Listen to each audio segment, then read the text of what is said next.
Show. Então, quero dar boa noite a todos, agradecer a presença de todos que estão aqui. Prazer tê-los em mais um Rap Flow. Esse momento que é tão bacana, né? Dessa troca, esse clube que tem pessoas tão brilhantes aí, que sempre está trazendo conhecimentos e compartilhando com a gente. Hoje a gente tem aí a aula da professora Tabata, que vai falar sobre neuroliderança.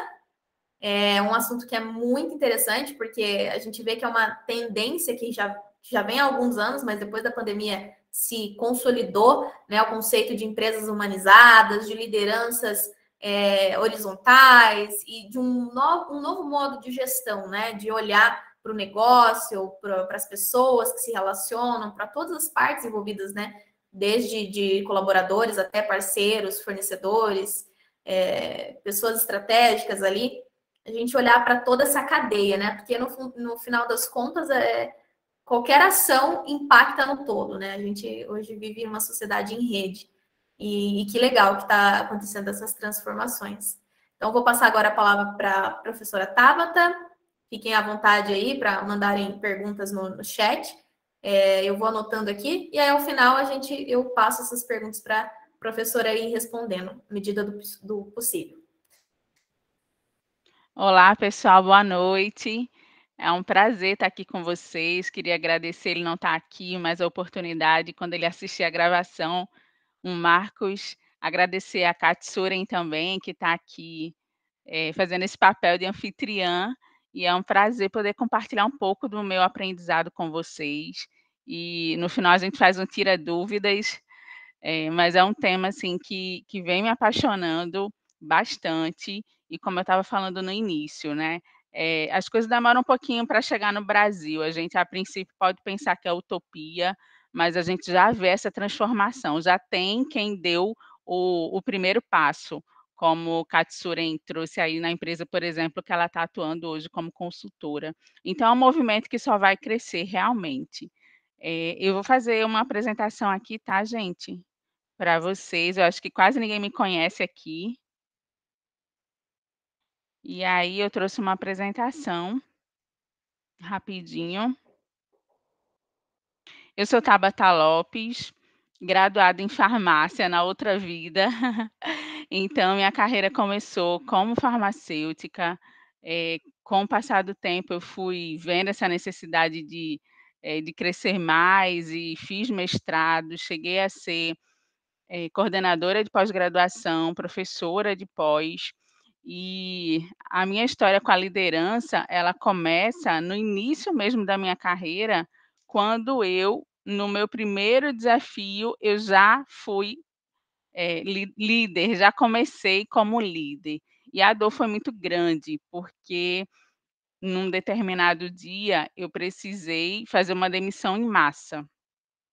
Então foi um evento, assim, que tem o antes e o depois da demissão em massa que eu precisei fazer. Eu cheguei para trabalhar às 8h, e aí eu fui comunicada que eu ia demitir todos os colaboradores, era uma equipe de 10 pessoas, e eu não sabia, porque eu também ia ser demitida, a minha cabeça também ia rolar, e assim, nos 45 minutos do segundo tempo, a gerente de RH me poupou, e eu fui a única pessoa que ficou na equipe.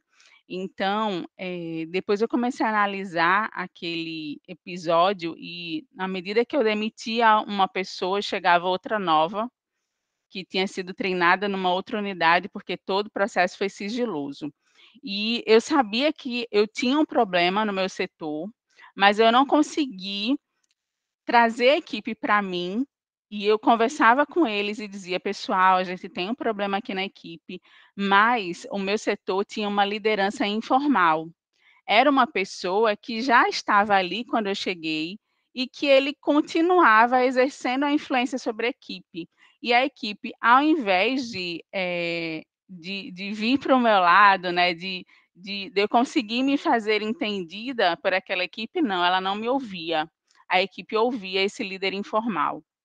E quando eu dizia: "Nós temos um problema", ele dizia: "Não, isso aí já aconteceu várias vezes, isso aí não dá problema nenhum não, a gente já passou por isso", e eu não consegui contornar. Naquele momento, eu percebi que, se eu queria crescer na carreira, eu ia ter que me desenvolver como líder, porque outra demissão em massa era muito traumático e que, como farmacêutico, meu curso foi muito técnico, né, foi muita química, muita biologia, ninguém, me falou que ia precisar desenvolver habilidades socioemocionais. Então a gente sai para o mercado sem ter ideia de que vai precisar da comunicação, da oratória, da inteligência emocional, da liderança. E aí foi quando comecei a me debruçar sobre liderança e cheguei onde eu estou hoje. Há 5 anos atrás eu fiz transição de carreira, então não foi fácil para quem está nesse momento de querer fazer uma transição. Por quê? Porque eu era coordenadora de pós-graduação, eu tinha um emprego, eu tinha a faculdade, eu dava aula, eu tinha uma carreira muito estabilizada na área farmacêutica, e eu deixei, como o povo diz: "Vai jogar tudo para o alto", mas eu precisei deixar para seguir realmente a área de desenvolvimento humano. E hoje eu trabalho como consultora, trabalho agora com a Pitaia, soluções em liderança, levando o desenvolvimento de liderança, porque, eh, depois dessa demissão em massa, para onde quer que eu fosse, eu não era a única. Parece que só mudam os personagens, mas a história se repete. Pessoas que vão para cargos de liderança sem nenhum entendimento do que é realmente a liderança como habilidade socioemocional. E aí a história se repetem os locais de trabalho que a gente não tem aquela alegria, aquela satisfação, aquela realização, pessoas que performam menos do que deveriam, como o Katsuren estava falando no início, pessoas que não têm seus talentos aproveitados e muita gente frustrada, e não é à toa que na estatística da Gallup 70% dos colaboradores hoje não estão engajados. Então, eu sei que a liderança tem um papel aí fundamental para esse engajamento do colaborador. Então, o tema de hoje, que é neuroliderança, de onde é que ele surgiu, né? Ele surgiu mais ou menos ali em 2007, num primeiro artigo do David Rock, um pesquisador, e ele fez aí um corte da neurociência, trazendo o que que acontece no nosso cérebro nesse momento de interações sociais, nesse momento que acontece entre líder e liderado, como é que a gente se comporta? E aí ele trouxe um modelo. O que que acontece no nosso cérebro? Pra gente entender o que acontece, eu vou voltar um pouquinho lá, para a gente entender como é que foi a nossa evolução. Na nossa na nossa ancestralidade, a gente, como espécie, precisou cooperar para sobreviver. Então, o homem sozinho, naquela época, no tempo das cavernas, o homem sozinho na selva, ele não sobreviveria. Então, ele precisava, por isso que nós andávamos em tribos, éramos nômades, andávamos em tribos, para que a gente colaborasse, cooperasse uns com os outros para sobreviver. Então, agradar o outro era questão de sobrevivência. Se a gente desagradasse algum daqueles membros da tribo e fosse expulso, o ser humano sozinho não ia sobreviver. Então a gente trouxe isso na nossa evolução, e se hoje a gente não está sob, a ameaça, por exemplo, de um leão, a gente está sob a ameaça de um chefe, sob a ameaça de um colega de trabalho, sob a ameaça de um parente tóxico. E então só mudam as figuras, mas o que acontece no nosso corpo continua acontecendo da mesma forma. Por quê? Porque os pesquisadores, os neurocientistas descobriram que, deixa eu mostrar aqui a apresentação para vocês, que o cérebro, ele não consegue distinguir o que é uma dor física do que é uma dor social. As mesmas áreas que são ativadas numa dor física, na hora que você leva um corte, um ferimento físico, acontece do mesmo jeito nessa dor social, a dor da rejeição, a dor de não agradar. É por isso que vem aquele medo, né, o medo de falar em público. Que medo é esse? É o medo da ameaça. A ameaça de ser julgado, a ameaça de desagradar, a ameaça da rejeição, e as modificações do nosso organismo são exatamente as mesmas, como se a gente tivesse realmente levado um corte, enfim, sentindo uma dor. Então, o que que acontece nesse momento? Nesse momento, a gente entra num estado fisiológico que é de luta e fuga. E aí o organismo ele vai se preparar inteiro para ou lutar ou fugir, porque diante dele tem uma ameaça.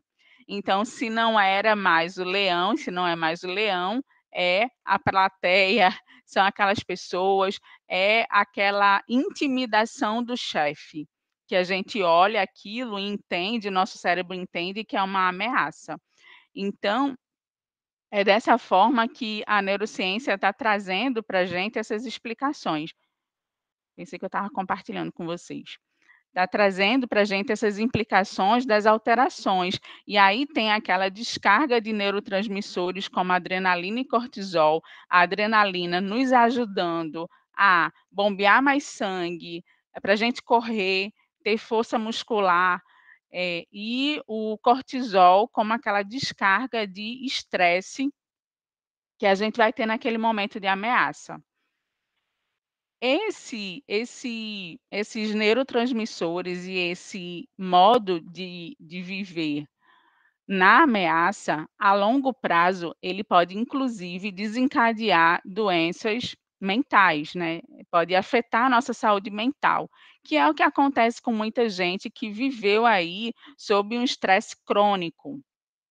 O estresse, sozinho, ele não é ele é até importante em determinadas situações, porque ajuda você ter aquele pico ali de adrenalina, mas quando ele começa a perdurar e que não há um tempo de recuperação, aí começam a vir os prejuízos. Então toda essa descarga de neurotransmissores constante do nosso corpo sobrecarrega o nosso organismo, e a gente entra nesses estados de ameaça ou recompensa. No caso do sistema de luta e fuga, a gente entra na ameaça. O que que acontece com a ameaça? Nesse modo de ameaça, a gente tem um prejuízo das nossas funções cognitivas. Vocês estavam vendo a minha apresentação? Sim, né? Nesse sistema de ameaça, a gente tem um prejuízo aí das funções cognitivas.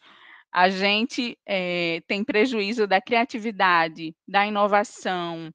Então, você não performa no seu melhor quando você está sob ameaça. O seu neocórtex, ele fica nublado, a gente não consegue ter uma clareza das ideias. Então você está sob ameaça, o seu corpo está preparado para lutar ou fugir, não para a tomada de decisão, não para, ter o melhor do seu desempenho, do ponto de vista cognitivo. Quando você está no modo de recompensa ativado, é exatamente o contrário. Na recompensa, você tem aí a confiança, a tranquilidade, suas ideias fluem com mais facilidade, você consegue entrar no estado de flow, que é o estado que o professor Mihaly, descreveu no seu livro, que é aquele estado em que o desafio, ele é grande, mas você acredita que você é capaz. Então há um casamento, quando o desafio é alto demais e a sua habilidade é menor, você está em estresse, porque você também sente essa ameaça do não vou conseguir fazer, esse desafio é grande demais para mim. E no seu modo ideal, onde você, está com um sistema de recompensa ativado, você sente que está ganhando e não perdendo. Você sente que, seu potencial está sendo utilizado, você está ali no seu melhor e você pode sim entrar em alta performance.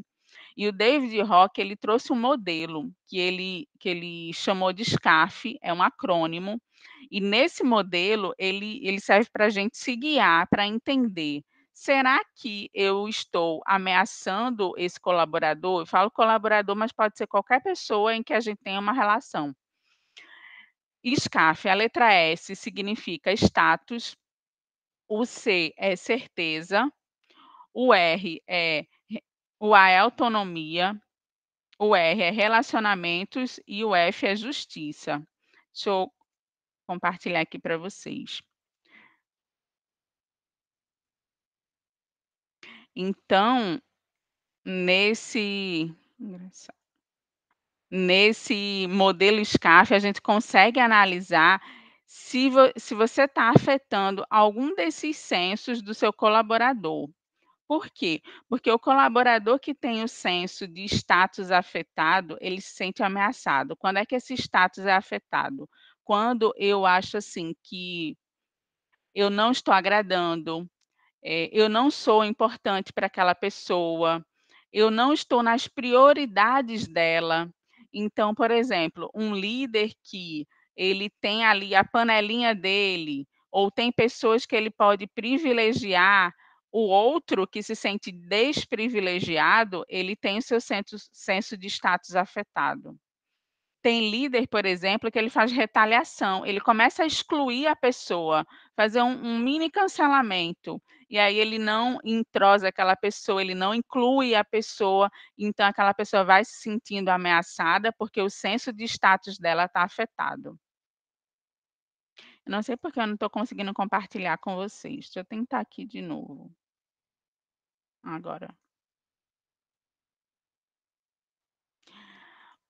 A certeza é o quê? A certeza é o quanto você está munindo essas pessoas de informações, de transparência, contando os próximos passos. Por quê? Porque por mais que a gente sabe que hoje o mundo é incerto, mas o que é que você pode dar como certeza para o teu colaborador?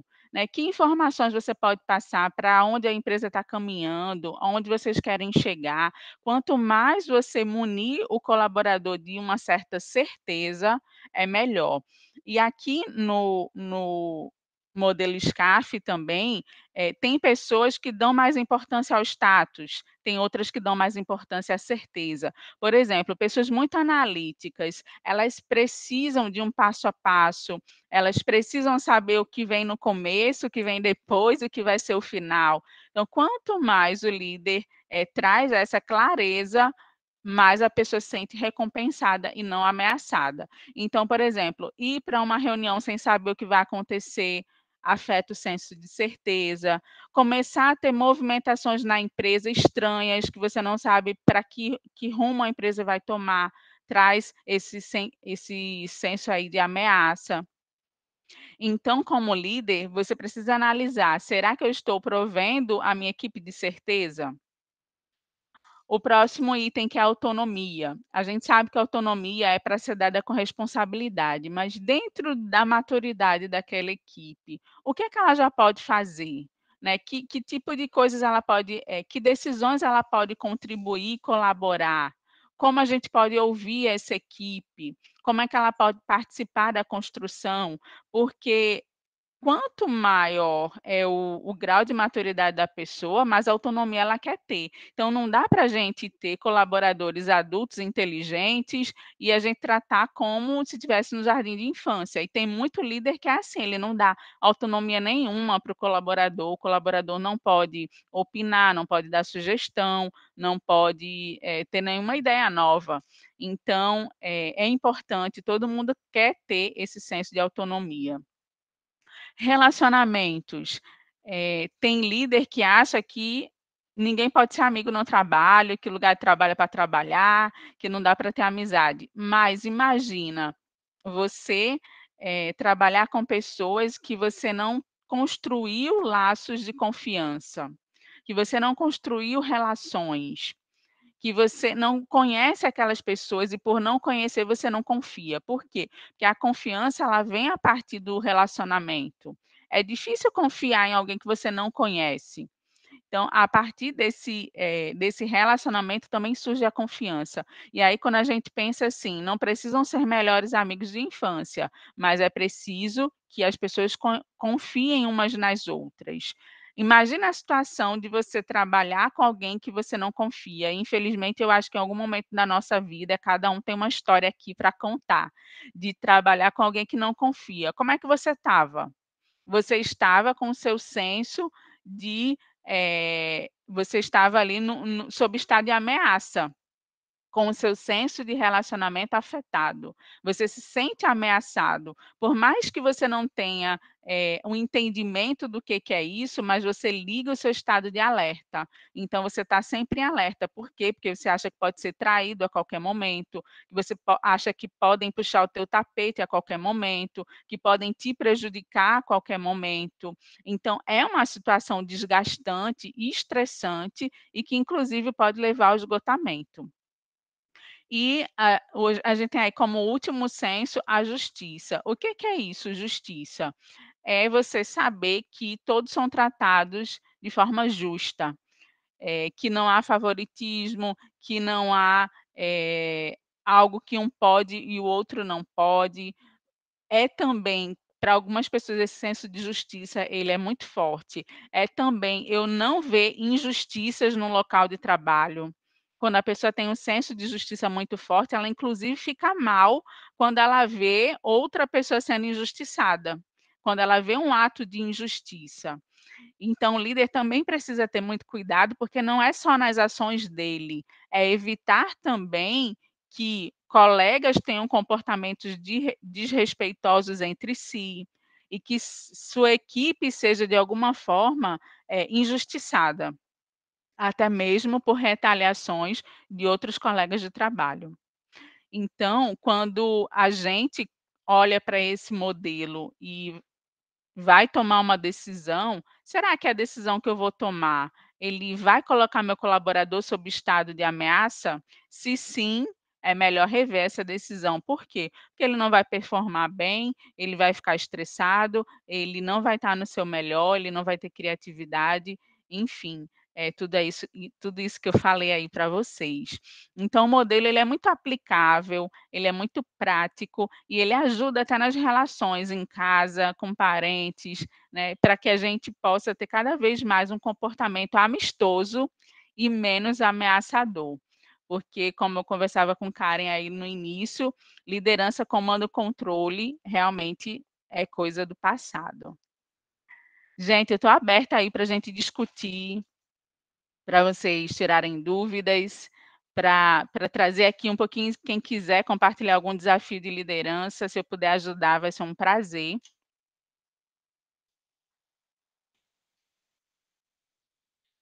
E aí, só para finalizar aqui,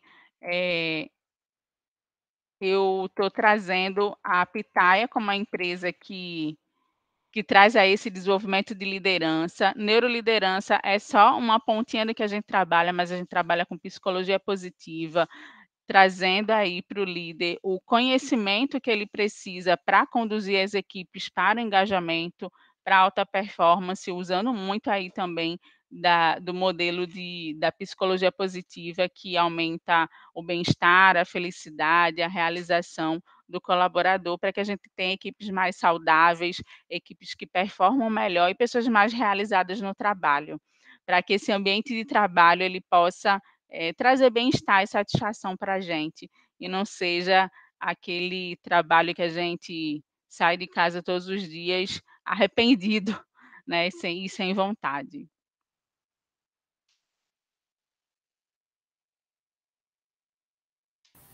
O professor Marcos entrou aí para nos dar um oi. Muito legal. Esses dias eu estava vendo um relatório, tá falando um relatório que pesquisou várias empresas aqui no Brasil, de todos os portes, e traz dados com relação à comunicação interna, ou seja, como que está acontecendo a comunicação hoje, né?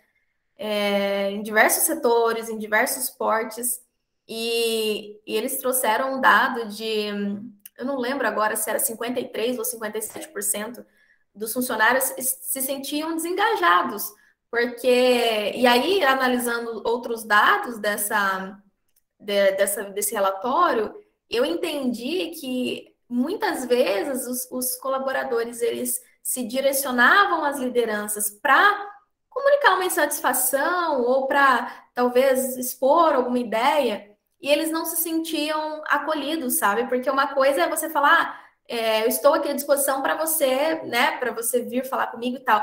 Só que aí a pessoa vem e fala com você e você não tem nenhuma ação a partir disso. Então parece que tu tá conversando com paredes, assim, e eu já passei por isso, né? De você ir conversar com um líder e esperar que ele tome alguma providência, que ele escute de fato o que você está trazendo, e basicamente ele fala: não, eu vou verificar e nada mudar. Então, acho que isso é bem importante também, né, nessa questão da neuroliderança, você, mais do que escutar, você agir, né? Você mostrar que você está ali com o time, né? Lado a lado.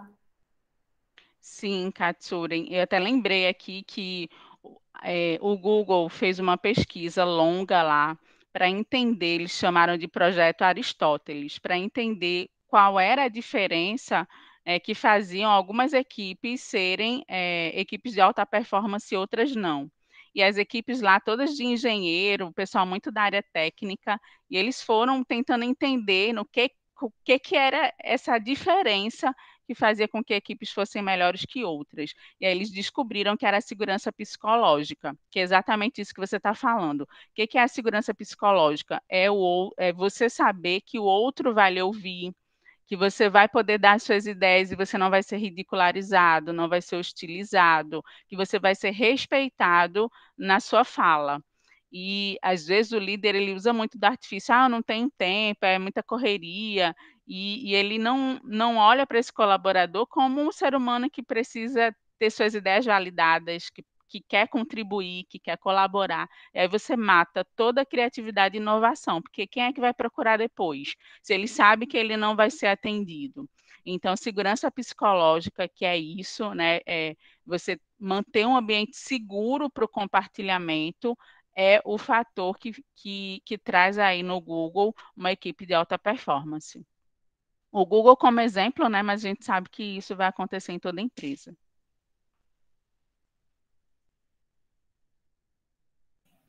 Show, legal. Pessoal, e quem quiser abrir a câmera, fazer perguntas, ou se quiser deixar ali no chat, não quiser abrir a câmera, tudo bem também. Deixa ali no chat que eu leio para a Tabata.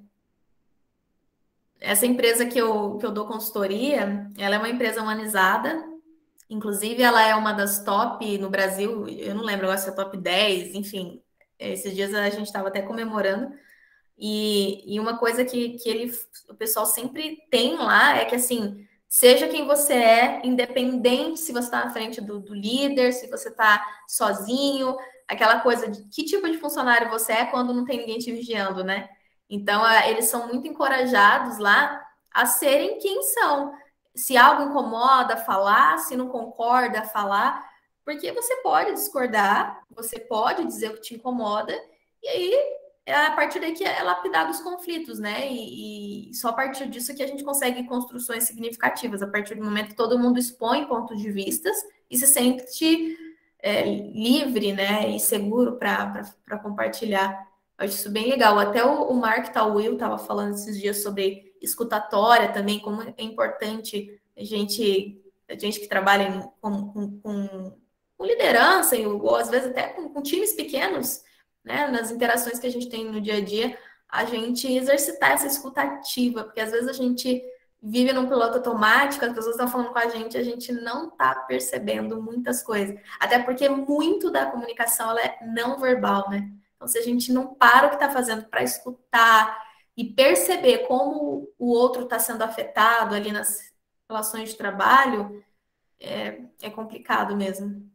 Sabe o que eu falo, Katsurin? Eu digo assim para o líder: olha, se você está ocupado naquele momento, você está fazendo alguma coisa ali que você não pode prestar atenção no seu colaborador, diga para ele que daqui a pouco você atende. Mas, assim, naquele momento que realmente for o momento de ouvir o colaborador, você tem que parar tudo, porque a pessoa mais importante da sua vida é quem está na sua frente.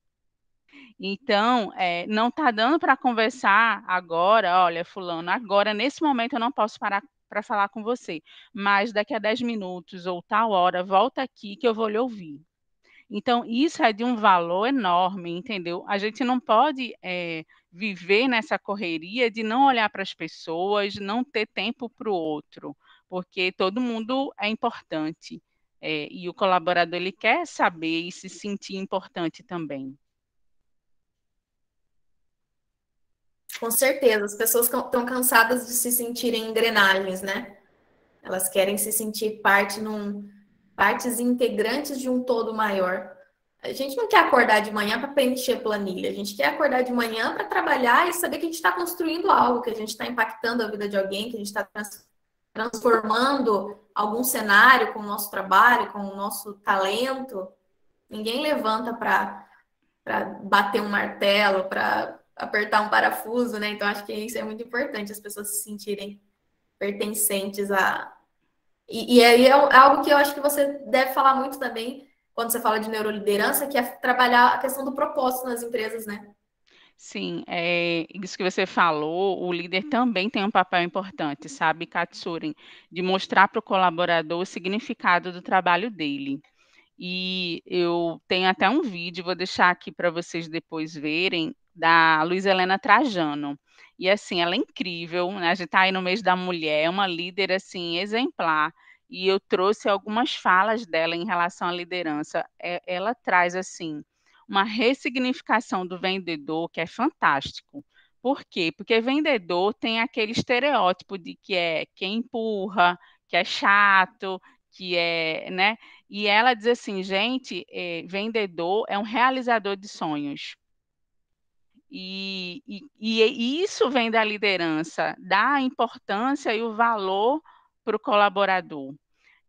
Tem uma líder da Microsoft, eu não vou lembrar agora qual é o país, que ela fez? Ela pegou os engenheiros dela e levou para o campo, para o cliente, para entrar dentro do hospital. Eles fornecem a solução para um hospital e levou os engenheiros para entrar no hospital e entender como é que o software que eles desenvolveram ajudava aquele hospital a funcionar.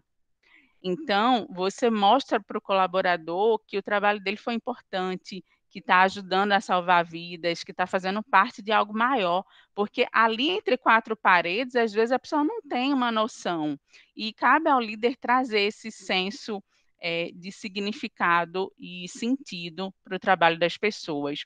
E assim, Katsuren, não é difícil.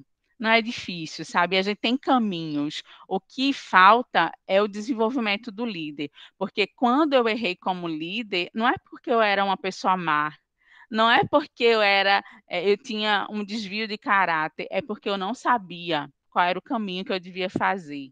Então, a maioria das pessoas, quando chega no cargo de liderança, chega jogada, né? Não foi preparada para exercer a liderança. E com um pouco de preparo, é possível transformar a liderança para uma liderança muito melhor. As pessoas erram não é por mal, é por não saber. Não, e isso é fácil de resolver, né? Porque se fosse desvio de caráter era mais difícil, mas aprender, se desenvolver numa competência é muito mais fácil.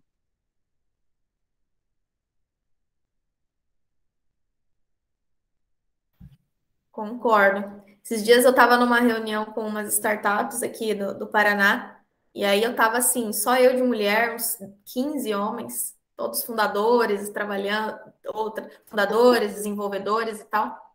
E aí a gente começou a falar sobre cultura. E como eu trabalho na área de CS de uma startup, eu estava lá como integrante de uma dessas startups. E aí eles falaram assim: ah, mas cultura a gente não precisa falar sobre isso agora, porque a gente ainda está crescendo, a maioria de nós ainda é muito pequeno, né? Aí eu peguei e falei assim: olha, aí é que você se engana. A gente não tem que, quando eu chegar lá, eu vou me preparar. Não, se você quer chegar lá, você tem que se preparar agora. E aí todo mundo parou assim. Aí o fundador da startup que eu trabalho, ele ainda falou, ele falou assim, gente, quando a gente fala de cultura, as pessoas acham que é uma coisa muito complexa, e não é. É você, por exemplo, incluir os seus colaboradores. Por exemplo, eu trouxe a Katsurin aqui, a única mulher aqui nessa mesa e tal. Então, a gente acha que é algo complexo, mas não é. É só a gente sair mesmo da zona de conforto, de achar que a gente é dono da razão, né? E parar um pouquinho para ouvir, para perceber como que as pessoas estão interagindo com a gente e que é super importante mesmo. Que pequenas ações fazem toda a diferença, né? Isso. E cultura, ela começa com o fundador. A cultura, ela é o que o fundador entende, o modo dele de fazer as coisas, os valores que ele tem. Cada pessoa que entra vai moldando aquela cultura. Se ele não tiver cuidado, se ele não cuidar da cultura, a empresa vai ter uma cultura totalmente diferente do que ele tinha pensado, porque todo mundo que chega agrega nessa cultura e vai trazendo. Por isso que é importante pensar na cultura assim, desde o começo.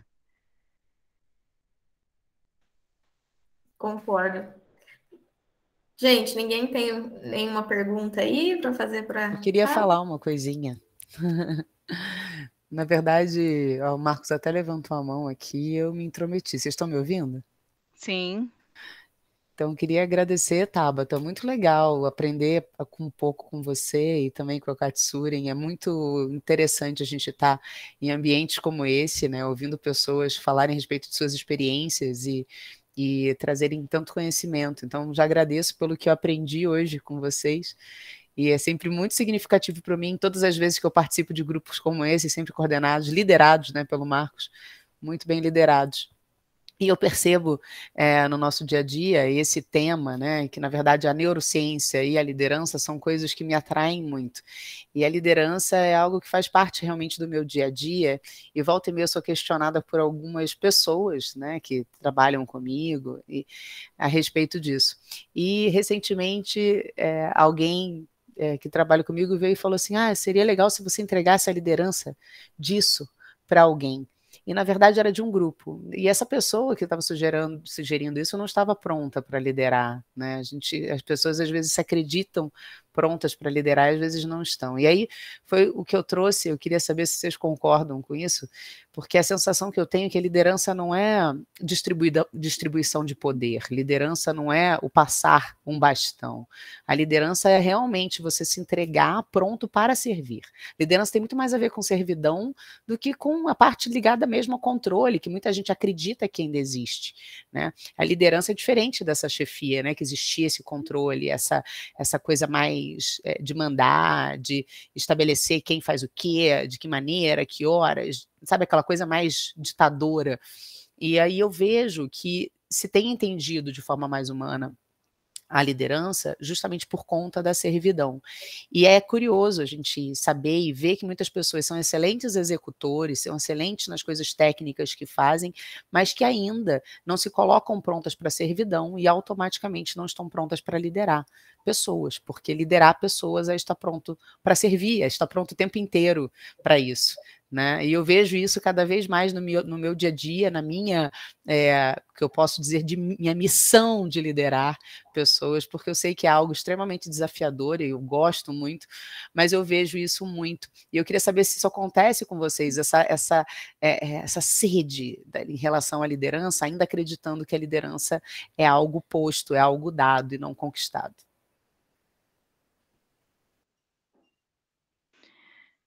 Oi, Thaisa. As pessoas se equivocam porque elas confundem também gestão com liderança. E eu gosto de fazer essa diferenciação. A gestão é você controlar os processos, é você fazer uma gestão do desempenho, que é o quê? Aquela avaliação de final de ano, avaliação de desempenho.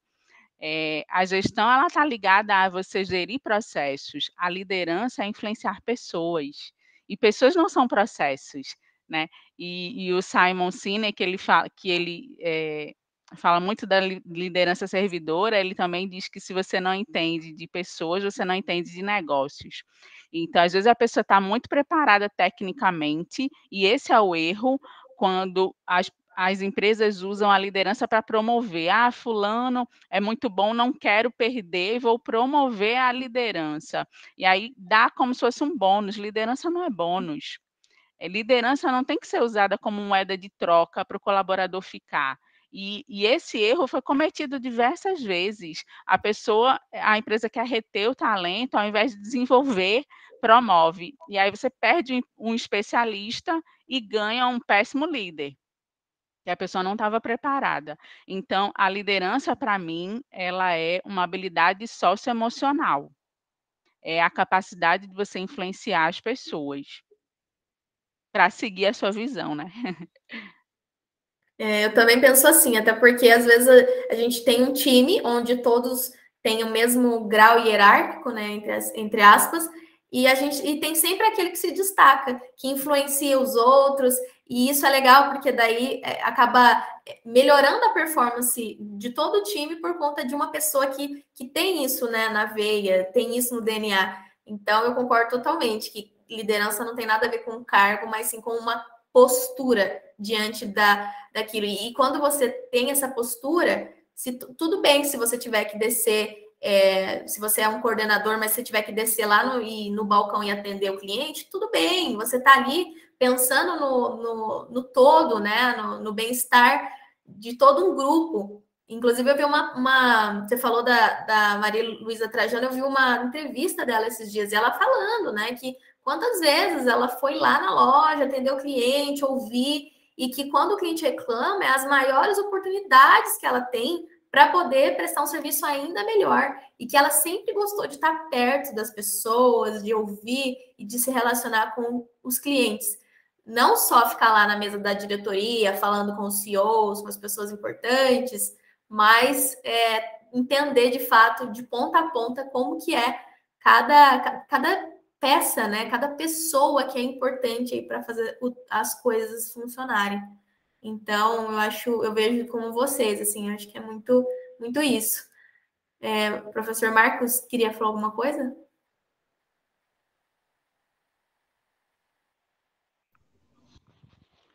Estão me ouvindo? Dá para ouvir minha voz? Né? Então, em primeiro lugar, queria agradecer à professora Tabata por nos dar essa aula, que é tão importante, porque nós temos muitos advogados, nós temos muitas pessoas do mundo corporativo, nós temos pessoas que às vezes lideram, às vezes são lideradas, e cada vez mais a gente precisa desse conhecimento, desse treinamento, tanto no aspecto técnico, mas, como ela disse muito bem, no aspecto emocional. E isso é que falta principalmente nos cursos de graduação mesmo, que a gente vê, sendo área de humanas, a gente sente essa falta mesmo de conhecimento técnico e também essa visão emocional das pessoas que lideram durante um tempo e são lideradas também em outras épocas, né? Eu queria agradecer também a Katsuren, né, porque eu tive que atender aqui uma emergência familiar, né? Eu sou filho único, então eu tenho que me desdobrar aqui para dar uma atenção para os meus pais. Mas agradeço a Katsuren por liderar tão bem aqui a nossa reunião, porque eu sabia que ela já tinha aqui o conhecimento, sabia que tinha técnica, sabia que tinha um aspecto emocional para gerir muito bem. Porque, na verdade, todos nós aqui somos líderes e temos que aproveitar essas oportunidades que surgem para ter a coragem necessária também para liderar, né? Então, a Thaísa também, quando eu contei qual seria o tema da Tabata, a Thaísa falou, não, quero participar, gosto tanto de neurociência, como também gosto da ideia de liderança, e ela utiliza muito bem ali o seu escritório de advocacia, como ela mesma diz, como um laboratório para testar coisas novas, e veio nos apoiar, inclusive, com a plataforma Advogado do Futuro, que trata, inclusive, dessas habilidades comportamentais que todos nós precisamos, não apenas na advocacia, mas também em relação aos engenheiros, em relação aos farmacêuticos, né, Tabata? Em relação também aos empresários, os médicos, o pessoal que faz parte aqui do nosso clube e que precisa desenvolver essa liderança, e partindo dessa coragem que todos nós temos, né? Queria agradecer a presença da Vanessa, aqui que está conosco, a Daniele, o Itagir, a Tônia, que me ajudou bastante hoje na correria. Amanhã espero tomar o café com ela com mais tranquilidade. Tônia, se você puder, ela entendeu a minha urgência. Tranquilo, professor. Momento, né? Tranquilo. Eu também conversei com a Bruna, que está conosco hoje, a Bruna Baldan. Ela também tem muito interesse nessa parte de desenvolvimento de liderança. Tem a Daniela, que eu já mencionei aqui também, que sempre nos ajuda, o Itagir, a Joyce, que está aqui conosco, a Rafaela, que também já foi convidada aqui para apresentar um Happy Flow. Para mim, faltou aqui, no meu caso, Eu falo que é um happy hour com conteúdo, mas faltou a minha bebida aqui nesse caso, né? E também aqui tem a Yasmine Lopes. Agradeço também a presença e para que ela venha fazer parte aqui no nosso Clube de Titãs, né? Achei muito interessante essa apresentação da Tabata, inclusive ali os autores que a gente estuda, que a gente, digamos, lê, que a gente compartilha o conteúdo, mas que a Tabata passou de uma maneira tão tranquila, de maneira tão didática para nós essa aula, né?